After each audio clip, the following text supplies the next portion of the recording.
Good afternoon, everyone. My name is Bo Ballard, and today I will be doing analysis on Lean Sandwich Shop.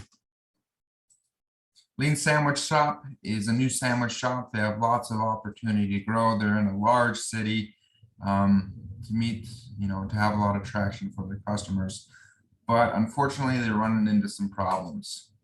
So some of the problems that they're running into is poor quality and production issues. They're losing revenue, getting a bad reputation with their customers. 10% of sandwiches need to be remade each day, which results in a failure cost of $109,200. I'm going to walk you guys through that on the next slide.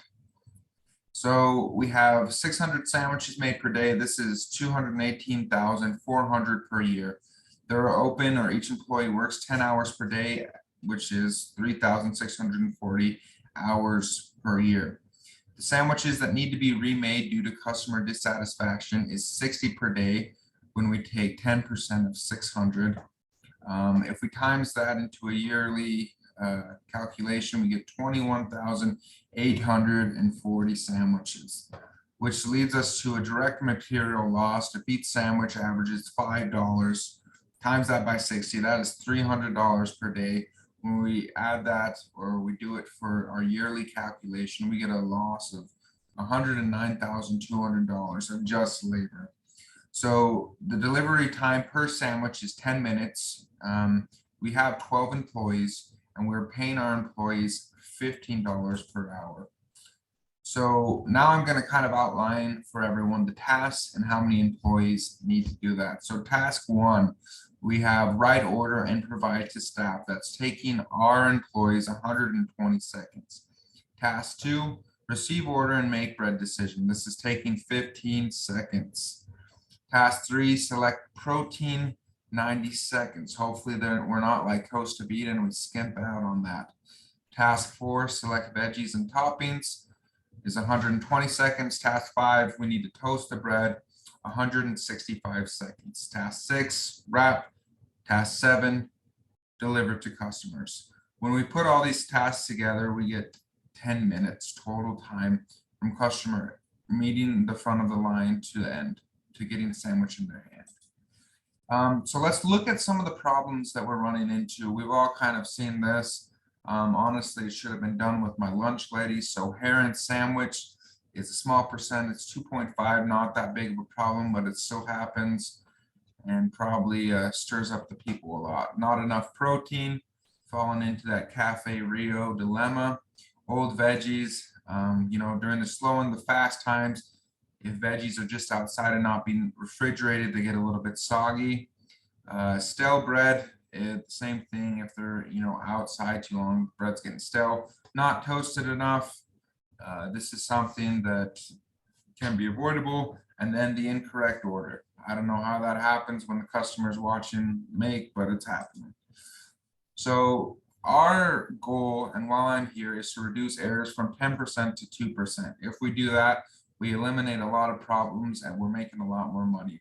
So let's talk about what we're going to do. So Heron Food, wear a hairnet. This is something that employees probably don't want. They're not going to be as satisfied, but it's going to prevent a lot of the issues. Not enough protein.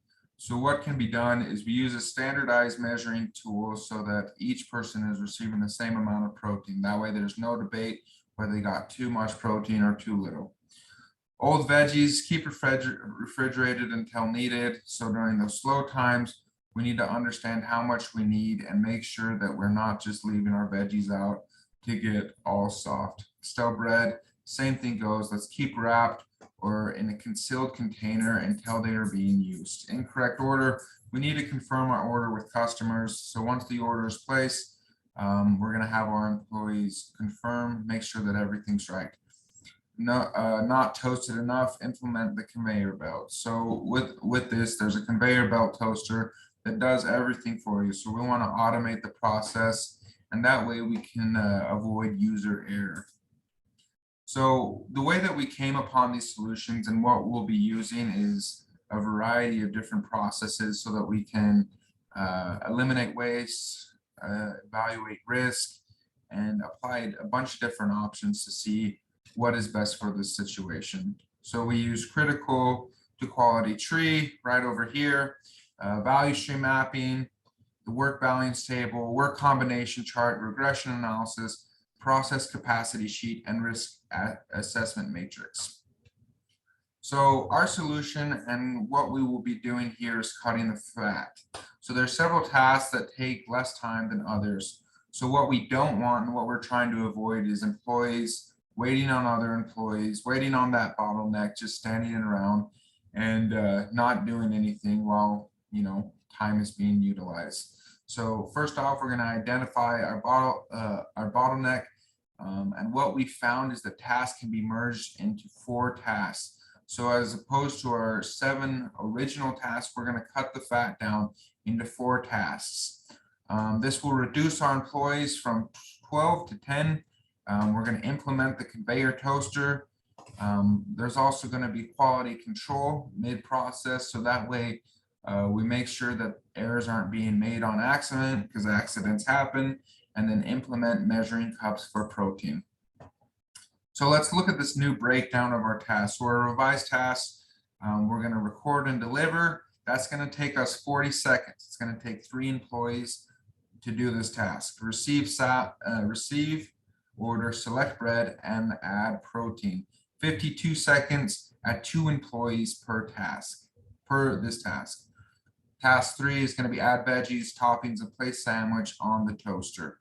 46.67 seconds, 3 employees per task. Task 4, we're going to wrap, deliver to customer. 45 seconds, 2 employees per task. So as we can see, we cut down a lot of time and cut down some employees, which will each contribute into a lower overall cost. So as a result, we increased TPH from 5 to 6. This is huge. We're going to reduce labor hours by 7,460.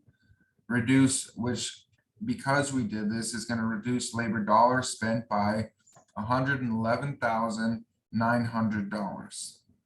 And then we will be reducing material costs due to error by 87,360. So we do this, so where we were seeing a 10% error, we're going to cut that down to 2%. And as we do this, we're going to see this money coming back to us. And so as a result of this, we're going to have better customer reputation while meeting demand.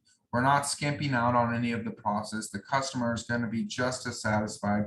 In fact, they're going to be receiving better treatment. It's going to be less crowded during our busy times, and customers aren't going to have to go back. We're not going to see the Karens complaining about sandwiches, because we're going to give the customer exactly what they're asking for. By adding the conveyor belt toaster, we automated processes using equipment, so that way there's less chance of user error. And as we do this, we're looking towards the future. How can we make this as automated as possible to avoid critical errors or just mishaps that are happening within the company? So what we're seeing in the future is we want to continually grow. The sandwich shop, along with our times, people, we have higher expectation. The competition's fierce. We can't just stay stagnant and stay satisfied with this 10%. We don't know what the next 5 years are going to look like. We will also be implementing 5S, and we will continue to look for opportunities to grow. So we'll be doing this through feedback. One of the most important things that we can be doing is receiving feedback from not only customers, but also our employees. The people who have their feet on the ground have the greatest opportunity to see, hey, this is where time's being wasted. Here's how we can eliminate some time. And although we'll be doing this, we'll be automating processes, we still want to get that good consumer experience. We'll be using control charts and improving work charts. As we do this, we're going to be saving lots of money. The experience is going to be better, more efficient, and everyone's going to be happy. Thank you so much.